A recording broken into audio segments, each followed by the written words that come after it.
फिर zero based budgeting, देखो ये भी एक रिफॉर्म ही है। क्या होता है कि मनरेगा है, मनरेगा से ही शुरू करते हैं कि पिछले साल मान लो मैंने मनरेगा को 10,000 करोड़ रुपए दिए। अब क्योंकि मनरेगा को पिछले साल 10,000 करोड़ रुपए दिए, मैं मानकर चल रहा हूँ दो चार काम करने वाले और बढ़ गए होंगे, तो इस बार मैं उसको 12,000 करोड़ रुपए दूंगा। उसके बाद मैं उसको अगले साल 15,000 करोड़ रुपए दूंगा। वो ये मानकर मैं चलूंगा कि मनरेगा है और वो काम कर रही होगी, मैं इसलिए उसको दे रहा हूँ। क्या वो 10,000 करोड़ एक्चुअल में एफिशिएंटली काम कर रही है, ये मैं चीज चेक नहीं कर रहा। I am not checking whether MNREGA is a good policy और it is a redundant policy. बहुत सारी पॉलिसियों में बजट आउटले ऐसे ही दे दिया जाता है। बहुत सारे कहते हैं ना मिनिस्ट्री के फंड्स अनयूटिलाइज्ड रहे, पैसा आ गया लेकिन यूटिलाइज ही नहीं किया, क्योंकि भाई उस स्कीम में जान ही नहीं है, या ग्राउंड पर पॉलिसी इंप्लीमेंट ही नहीं हो रही, या सेंटर ने लॉन्च कर दी, स्टेट इंटरेस्टेड ही नहीं है लॉन्च करने के लिए, या आईएएस अफसरों के पास मैन पावर नहीं है कि भाई एक और स्कीम को लॉन्च करो, डीएम को एक और, एसडीएम को एक और लेटर लिखो, नहीं है उनके पास टाइम ना, या फिर वो डुप्लीकेट है।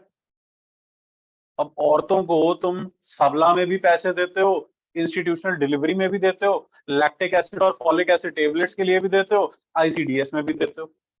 अब हर तरफ से तुम, और वो डुप्लीकेशन हो जाती है स्कीम्स की, वही बेनिफिशियरी को चार चार बार पैसे मिल जाते हैं, कई बार ऐसा भी हो जाता है, कई बार नहीं भी मिलते।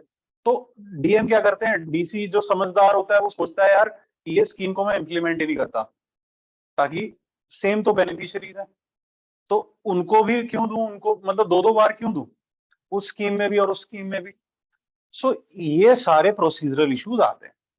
इसीलिए मैं जीरो बेस्ड बजटिंग में क्या करता हूं, मैं मानकर चलता हूं कि मनरेगा पहले मेरे देश में कभी नहीं आई, मनरेगा मैं इसी साल लॉन्च कर रहा हूं। अब मनरेगा का क्या यूटिलिटी है, मैं ये चेक करूंगा। मतलब मैं हर स्कीम को जीरो बेस से चेक करूंगा। मनरेगा पहले 10,000 करोड़ पे थी ना, फिर 12,000 करोड़ पे आई, फिर 15,000 करोड़ पे आई, अब अगली बार 20,000 करोड़ देने। मैं सोचूंगा कि पिछली बार मनरेगा चली नहीं, अब मैं देखूंगा कि वर्करों को जरूरत है भी या नहीं, उस हिसाब से फिर मैं मनरेगा को पैसे दूंगा।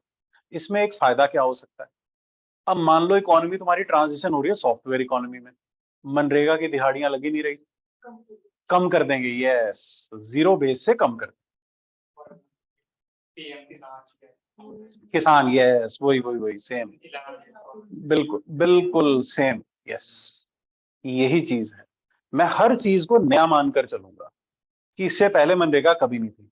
अब आंकड़ा लगाओ, हाँ जी डीसी साहब कितने वर्कर हैं आपके यहाँ, कितने दिहाड़ीदार हैं, वो डीसी फिर एसडीएम से, पटवारी से, वो सरपंच से पूछ के सारा डाटा कलेक्ट करके देगा, और वो फिर मिनिस्ट्री को जाएगा, मिनिस्ट्री ऑफ लेबर को, या मिनिस्ट्री ऑफ जो भी एचआरडी को, या मिनिस्ट्री ऑफ रूरल डेवलपमेंट को, कि भाई इस बार मनरेगा की जरूरत नहीं है, या इस बार ज्यादा जरूरत है,